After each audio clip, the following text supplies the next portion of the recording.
السلام عليكم ورحمة الله وبركاته. ازيكم حبايب قلب؟ عاملين ايه؟ يا رب تكونوا بخير.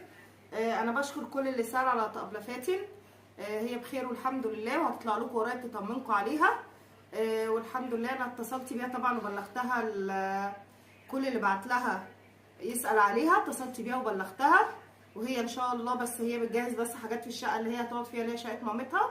اول ما تخلصها ان شاء الله على اخر الاسبوع هتيجي تقعد معانا كام يوم، وهتطلع لكم فيديوهات وهتحكي لكم اللي هي عايزاه وهتطمنكم عليها.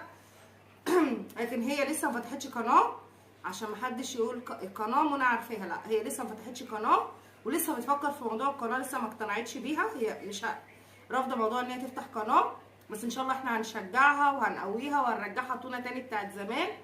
وهي حد يستاهل كل خير وحد محترم جدا. تعالوا بقى الفيديو بتاعنا النهارده. كله عمال يقول البسكوت جعفر العمده، جعفر العمده بيكسب 5 جنيه